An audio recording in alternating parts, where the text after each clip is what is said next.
नमस्कार दोस्तों, आज हम बात करने वाले हैं आत्मनिर्भर भारत अभियान के बारे में यानी कि सेल्फ रिलायंट इंडिया के बारे में।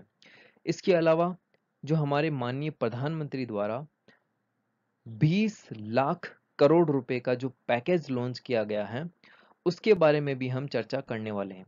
इन सब के बारे में हम डिटेल एनालिसिस करेंगे। आगे बढ़ने से पहले हमारे प्रधानमंत्री ने 12 मई को जो राष्ट्र को संबोधित किया, उसका एक छोटा सा क्लिप है, वो भी आप सुनिएगा। उसके बाद हम आगे बढ़ेंगे। साथियों, कोरोना संकट का सामना करते हुए नए संकल्प के साथ मैं आज एक विशेष आर्थिक पैकेज की घोषणा कर रहा हूं।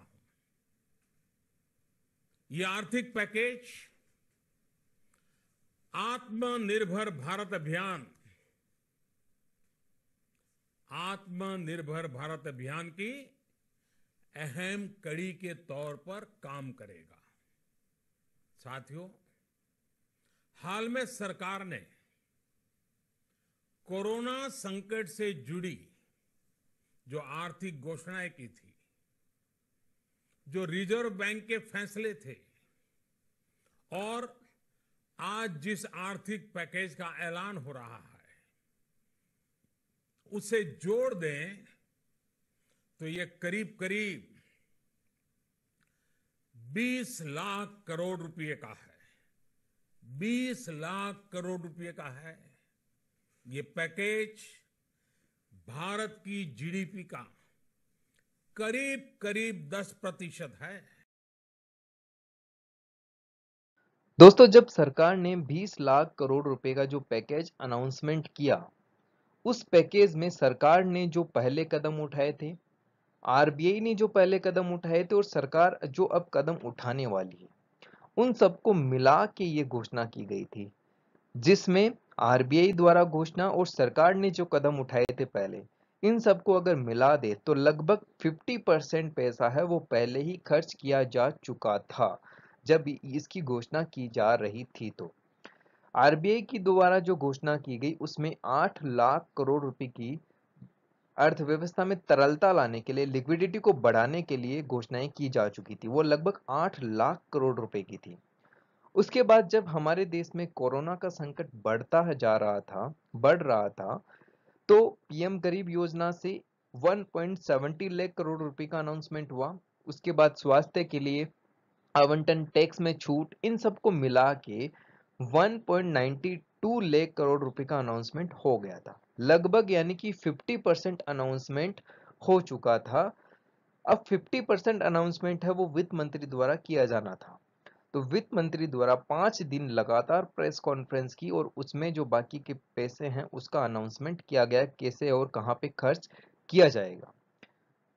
उसमें जो पहले दिन की प्रेस कॉन्फ्रेंस थी, उसमें आमासमी सेक्टर और पावर सेक्टर, इन पे फोकस किया गया और इनके लिए लगभग 5.94 लाख करोड़ रुपए का अनाउंसमेंट किया गया।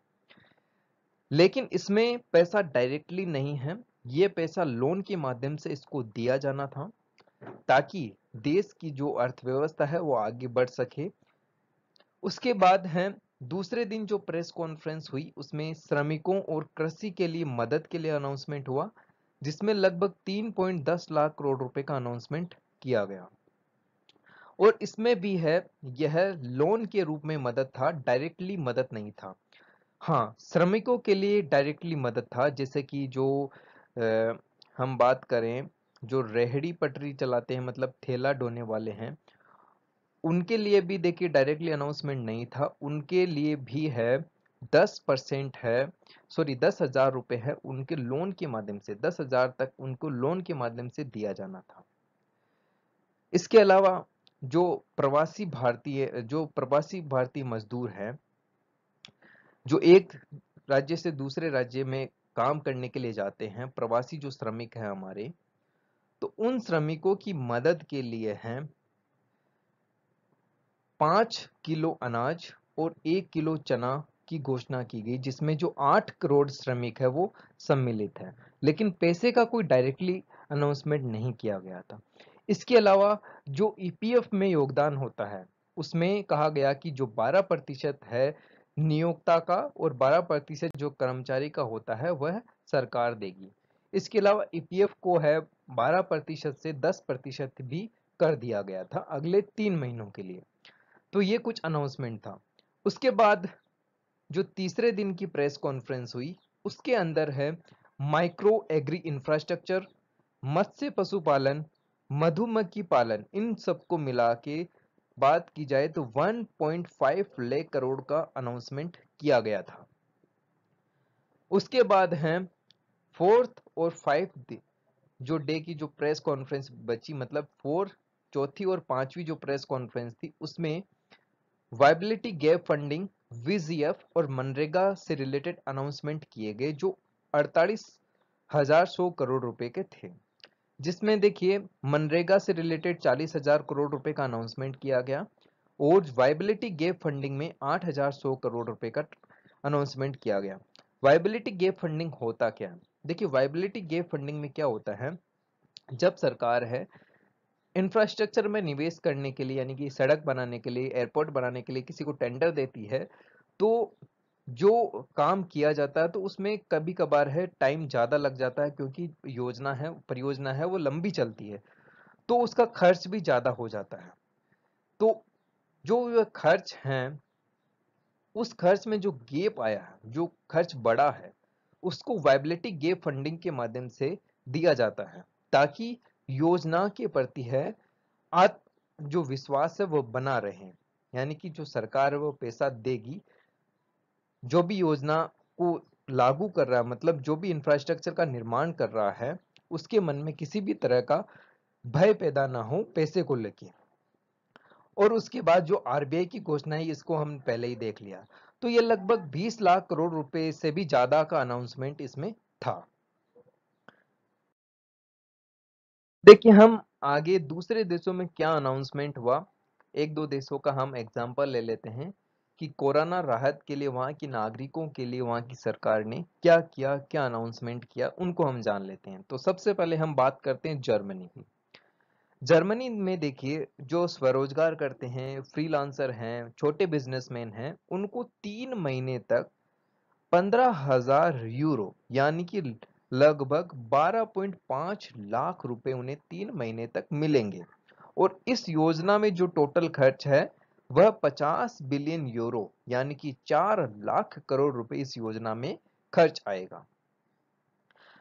दूसरा योजना आई कि ऐसे माता पिता जिनकी आमदनी बंद हो चुकी है और उनके बच्चे हैं तो उनको चाइल्ड बेनिफिट प्रोवाइड किया जाएगा। एक बच्चे पर है 185 यूरो प्रति महीना यानी कि लगभग 15,500 रुपए प्रति महीना उनको दिया जाएगा। अमेरिका की हम बात करें तो अमेरिका में जो पहला पैकेज है वह 2 ट्रिलियन डॉलर का लॉन्च किया गया। 2.7 ट्रिलियन डॉलर का यानी कि लगभग हमारी जीडीपी के बराबर का पहला पैकेज वहां पे लॉन्च किया गया, जिसमें सभी वयस्कों को $1,200 यानी कि 92,000 रुपए दिए जाएंगे।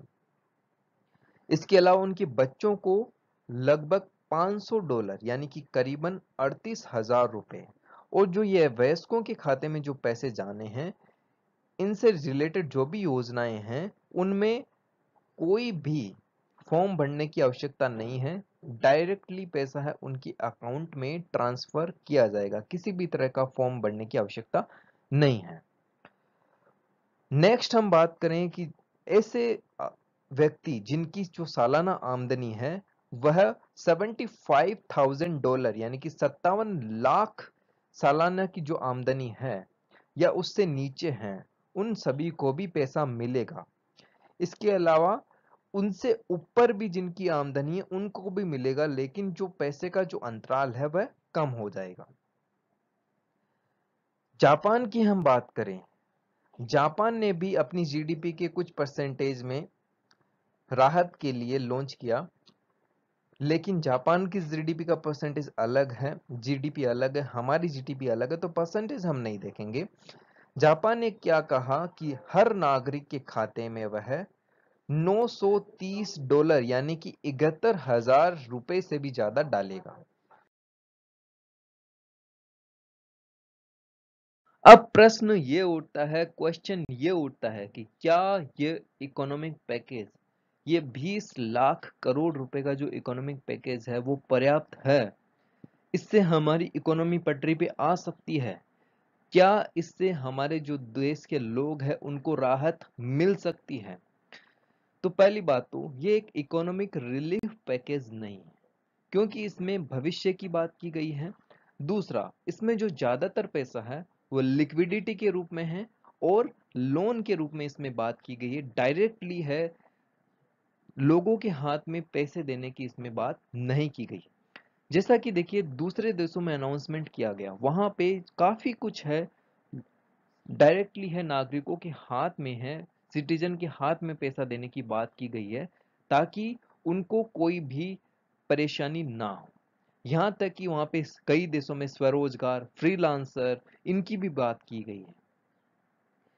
दूसरी बात, हमारे अलग अलग राज्यों में गरीबों के लिए है, मजदूरों के लिए है, जो बीपीएल कैटेगरी में आते हैं उनके लिए है, अलग अलग अनाउंसमेंट हुआ है। सीनियर सिटीजन है उनके लिए अलग अनाउंसमेंट हुआ है। उनका जो डेटा है, वो आंकड़े हैं, वो समान नहीं है। कहीं पे मजदूरों को 1000 दिया जा रहा है, कहीं पे 5000 दिया जा रहा है, कहीं पे बीपीएल कैटेगरी में है उनको 2500 रुपए दिए जा रहे हैं, कहीं पे 500 रुपए दिए जा रहे हैं, कहीं पे 3000 रुपए दिए जा रहे हैं, मतलब वो डेटा भी समान नहीं है।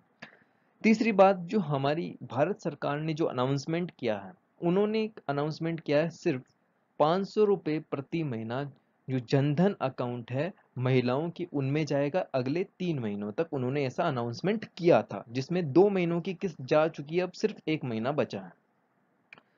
उसके अलावा उन्होंने जो सोशल योजनाएं हैं, सोशल बेनिफिट योजनाएं हैं, हमारे सीनियर सिटीजन्स के लिए हैं, तो उनमें भी सीनियर सिटीजन को कुछ देने की बात कही गई थी। लेकिन क्या ये पर्याप्त है? देखिए हमारे देश में जो गरीबी है वो बहुत ही ज़्यादा है। आगे हम इसके बारे में भी बात करने वाले हैं। आगे हम एमएसएमई सेक्टर में के बारे में भी बात करना है, क्योंकि बहुत सारा पैसा उनको भी दिया गया है, लोन के माध्यम से वो दिया जा रहा है।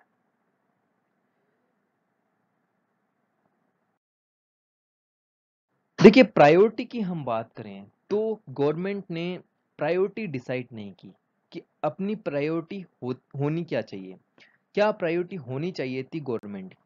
देखिए अगर हम ग्लोबल हंगर इंडेक्स की माने, ग्लोबल हंगर इंडेक्स रिपोर्ट 2019 की माने, तो उसके अनुसार जो हमारी रैंकिंग है वह 117 देशों में 102 है, और वह लगातार गिरी है, वह लगातार बढ़ी नहीं है हमारी रैंकिंग, वह लगातार गिरी है 102 117 देशों में। तो देख लीजिए हमारे हंगर यानी कि भूखमरी की हमारे यहाँ पे क्या सिचुएशन है। बहुत सारे लोग हमारे भूखमरी से, कुपोषण से मर जाते हैं। दूसरी बात करें हम पॉवर्टी की, देखिए अगर हम गवर्नमेंट का जो डेटा है उसकी माने तो हमारे देश में 21% लोग है वह पुअर है, गरीब है। लेकिन जो गवर्नमेंट का डेटा है और उनका जो क्राइटेरिया है वह बहुत ही कम है। अब हम वर्ल्ड बैंक का जो डेटा लेते हैं उसके अनुसार जो व्यक्ति $1.90 से कम कमाता है प्रति महीना वह गरीब है। अगर इस आंकड़े को हम ले तो हमारी लगभग 50%, लगभग 50 करोड़ से ज्यादा लोग हैं वह गरीबी रेखा में आ जाते हैं। तो पॉवर्टी इतनी ज्यादा है, फिर भी 500 रुपए महीना। और अनाज की हम बात करें तो 5 किलो अनाज और 1 किलो चना की बात की जाती है। 5 किलो अनाज प्रति व्यक्ति और 1 किलो चना प्रति परिवार।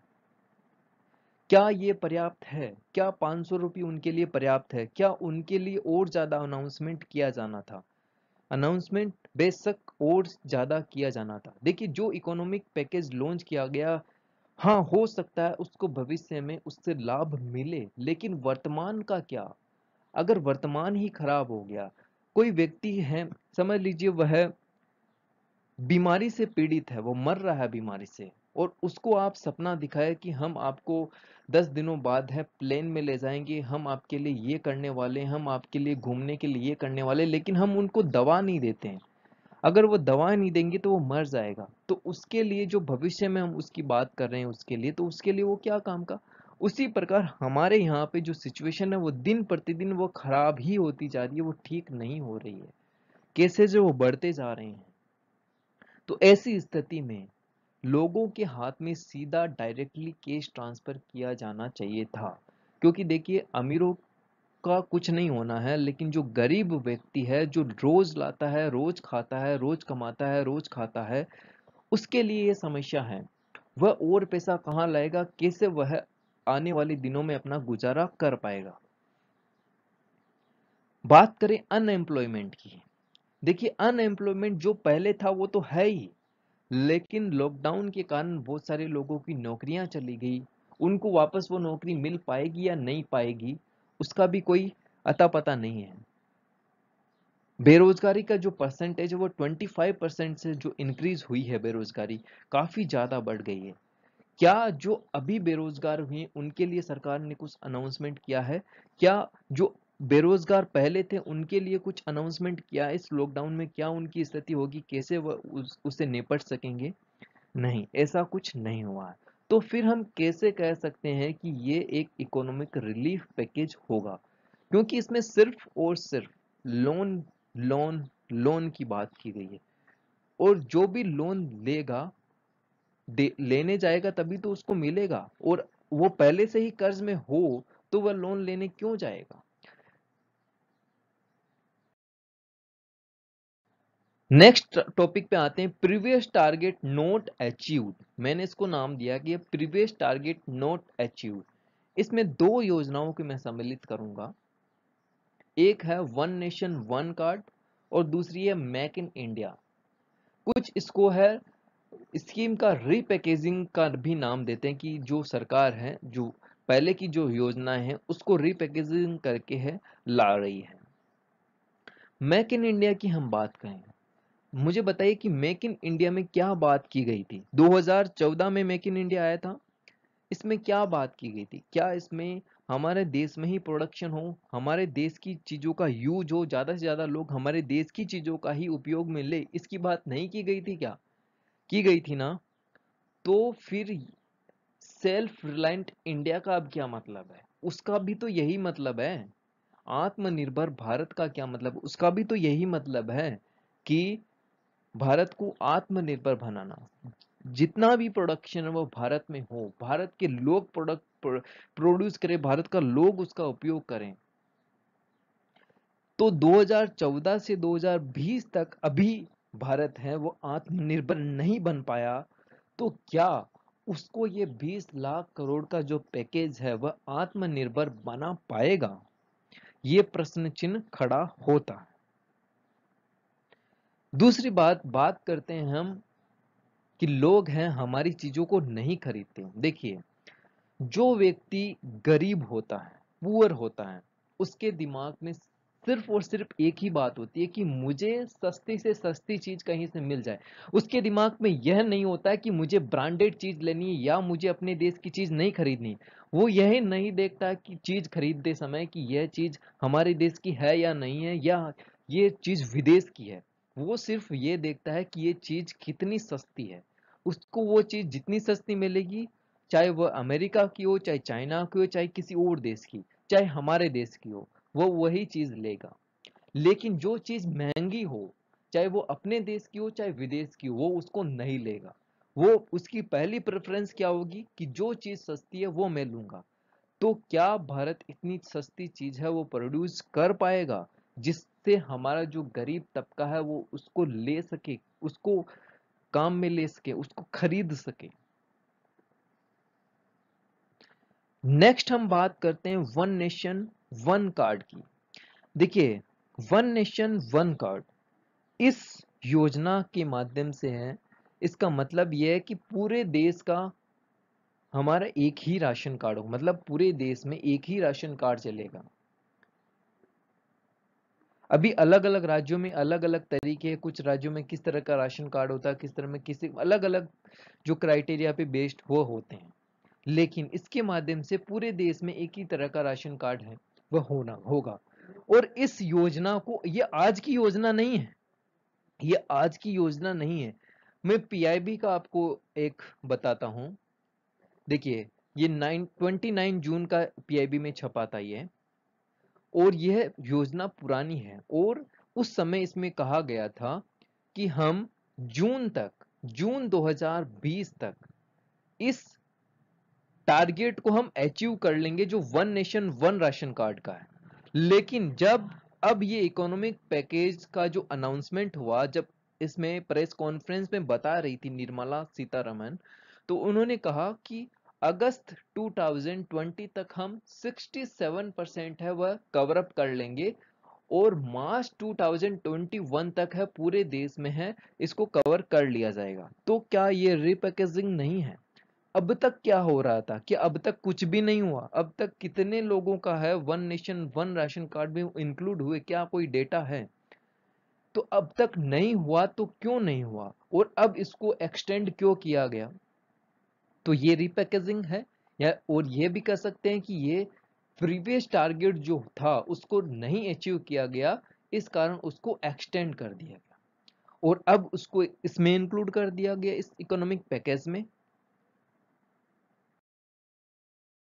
नेक्स्ट देखिए, कुछ योजनाएं ऐसी है जिनका बजट में पहले ही अनाउंसमेंट हो चुका है कि उनमें कितना पैसा जाना है, फिर भी उनको इस पैकेज में इंक्लूड किया गया। उनमें सबसे पहले मनरेगा है, महात्मा गांधी नरेगा योजना। इसके लिए पहले ही अनाउंसमेंट हो चुका था बजट में, 10,000 करोड़ रुपए जाना है, फिर भी इसको इस पैकेज में इंक्लूड किया गया। हालांकि बाद में जो फिफ्थ प्रेस कॉन्फ्रेंस हुई थी उनमें मनरेगा के लिए 40,000 करोड़ रुपए और अनाउंस किए गए। लेकिन मैं आपसे पूछता हूं, क्या मनरेगा से हमारा देश वह आत्मनिर्भर बन पाएगा? मनरेगा का क्या औचित्य है? मनरेगा से क्या प्रोडक्शन होता है? मनरेगा से क्या बेनिफिट होता है हमारे देश को? होता है क्या कुछ? मनरेगा में कहीं खड्डा खुदवा दिया, कहीं पे तालाब खुदवा दिया, बस यही तो काम होता है, और क्या होता है? और वह भी सही से नहीं होता है। कोई अधिकारी चेक करने जाता है तब गांव के लोग हैं वहां पे कुछ खोदने वगैरह काम करने लग जाते हैं, बाकी वो तो बैठे ही रहते, करते क्या हो? उनको फोकट में पैसा दिया जा रहा है। अगर यही उन जो मनरेगा में इंक्लूड किए गए हैं, अगर उनको कुछ स्किल दी जाए तो वह और बेहतर काम कर सकते हैं। जो मनरेगा में लोग होते हैं उनको फॉरेस्टेशन के लिए, वनीकरण के लिए लगा दिए जाए, पेड़ पौधे लगाने के लिए लगा दिया जाए, उनको और कोई छोटी मोटी स्किल दे दी जाए, तो उसका हम बेहतर इस्तेमाल कर सकते हैं, लेकिन ये होता नहीं है। दूसरा, पीएम किसान स्कीम। पीएम किसान के लिए भी है, पहला जो अनाउंसमेंट है हो चुका था बजट में पैसा जाने का, फिर भी उसको इसमें इंक्लूड किया गया। अब हम बात करते हैं एमएसएमई सेक्टर की। एमएसएमई सेक्टर के लिए 3 लाख करोड़ रुपए का अनाउंसमेंट किया गया कि उनको है लोन ले सकते हैं वो, और 1 साल तक कोई पेमेंट नहीं करना है, और 4 साल की इसकी वैधता होगी। 4 साल के अंदर उसको पेमेंट करना है, और प्रारंभ का जो 1 साल होगा उसको कोई पेमेंट नहीं करना है, और इसमें जो गारंटर होगी वह गवर्नमेंट खुद होगी, बिना कोलेटरल के उनको लोन दिया जाएगा। अब जो सेक्टर पहले से ही कर्ज में हो, लगभग 5 लाख करोड़ रुपए का कर्ज एमएसएमई सेक्टर पे पहले से ही है, तो फिर 3 लाख करोड़ रुपए का मतलब वो और लोन लेने जाएंगे तो फिर और कर्ज बढ़ेगा उनके लिए।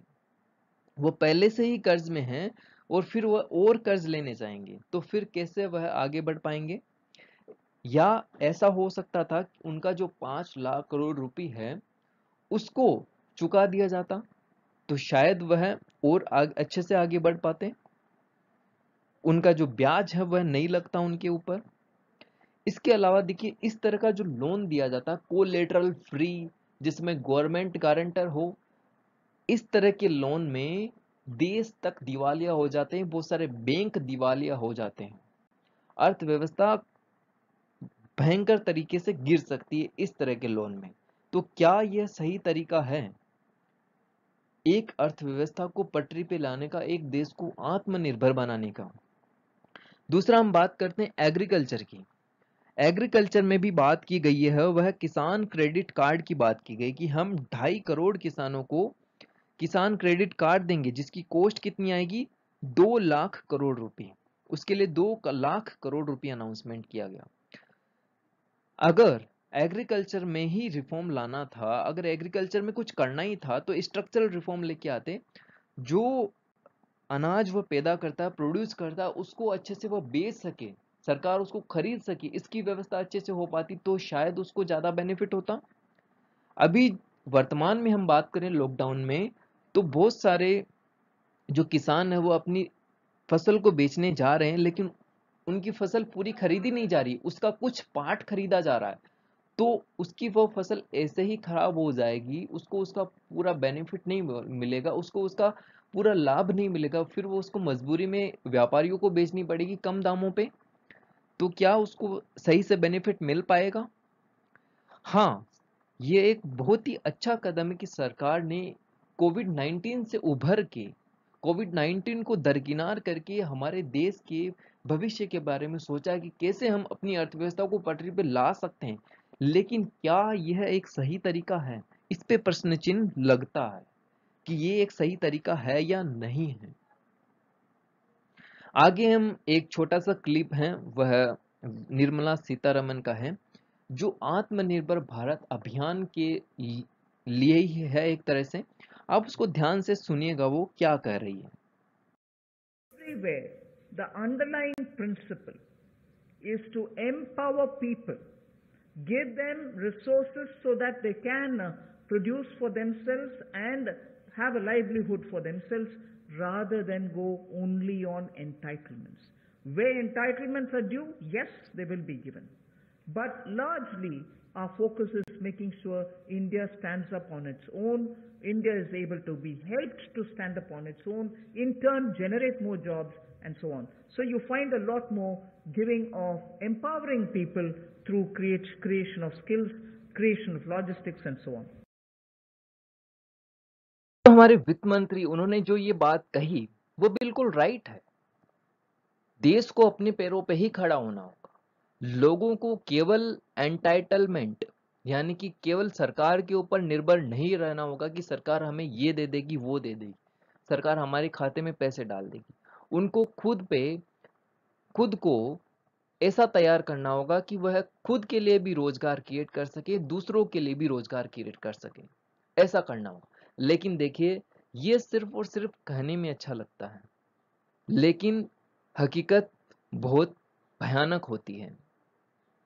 अभी तो हम सोच भी नहीं सकते हैं कि रोजगार हम कैसे बना पाएंगे, कैसे हम खड़ा कर पाएंगे, क्योंकि ये सिचुएशन ही ऐसी है। बहुत सारे लोगों की नौकरियां जा चुकी है, वो कैसे उभर पाएंगे? उनको अगर डायरेक्टली कुछ पैसा दिया जाता तो शायद वो कुछ कर पाते, शायद वह उस सदमे से उभर पाते जो उनको मिला है। जरूर आत्मनिर्भर होना जरूरी है, लेकिन सिचुएशन देखी जाती है। अभी मुझे बताइए, एमएसएमई सेक्टर को जो लोन दिया जाएगा, क्या उसका सही से उपयोग हो पाएगा?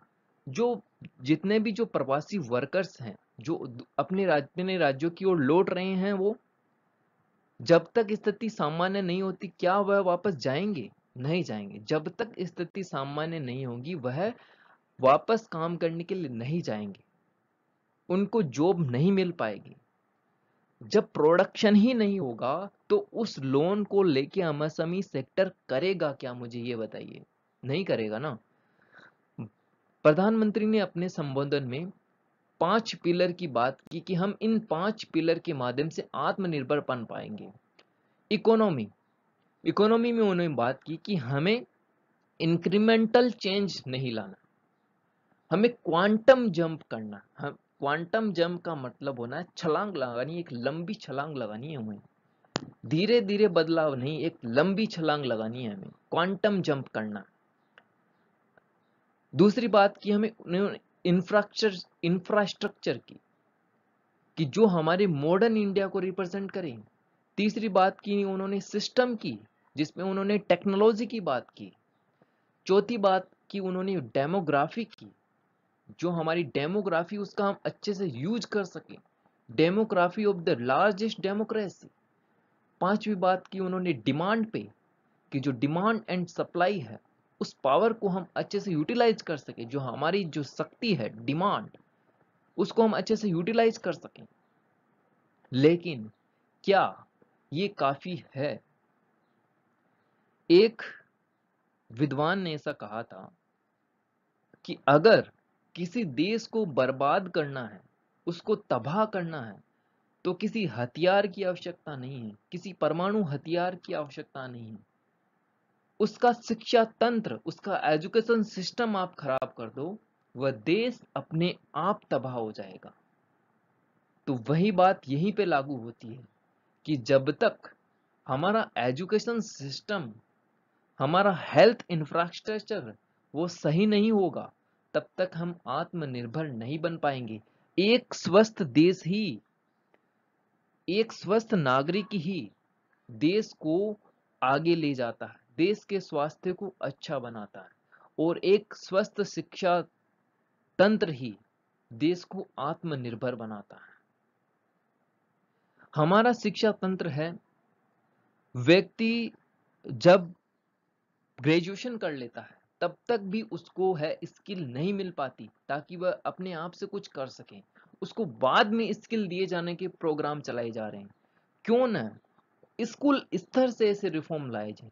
अगर हम एजुकेशन रिफॉर्म की तो हम बात ही नहीं करते हैं, हम बात करते हैं मनरेगा की, इकोनॉमिक रिफॉर्म की हम बात करते हैं, हम डिफेंस सेक्टर की हम बात करते हैं, हम इकोनॉमिक रिफॉर्म की बात करते हैं, तो हम क्यों नहीं एजुकेशन रिफॉर्म की बात करते हैं?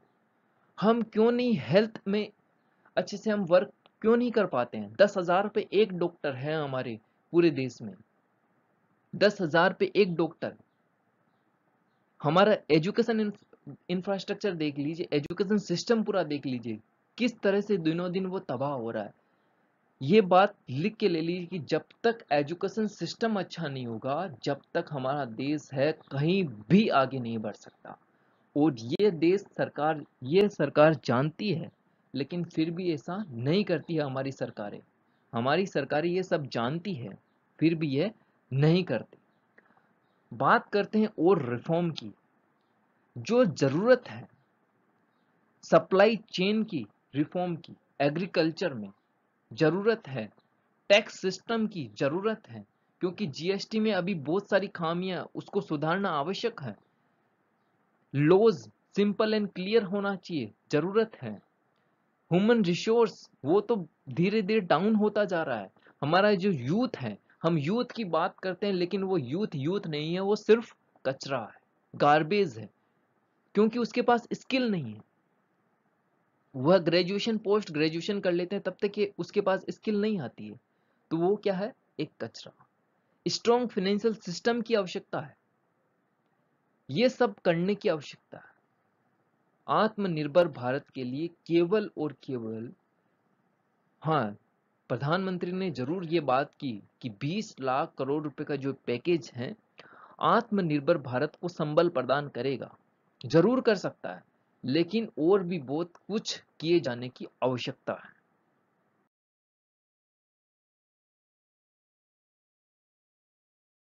अब इसमें मेरे ओपिनियन की मैं बात करूं तो मेरा ओपिनियन, सबसे पहले मैं कहना चाहूंगा, सरकार का मैं धन्यवाद करना चाहूंगा कि उन्होंने इस महामारी से ऊपर उठ के कुछ सोचा है कि देश को, हमें जो देश की अर्थव्यवस्था उसको पटरी पे लाना है, उसके लिए कुछ करना है।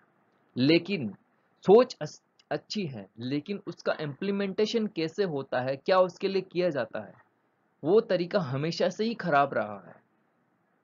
सरकार में प्रारंभ से ही अच्छी योजनाएं आई है, जनधन ले लीजिए, जीएसटी ले लीजिए, प्रारंभ से ही अच्छी योजनाएं आई हैं, स्वच्छ भारत मिशन ले लीजिए, लेकिन उसके जब हम इम्प्लीमेंटेशन की बात करें तो वह बहुत ही खराब होते हैं, उनका पर्याप्त फायदा मिल नहीं पाता है।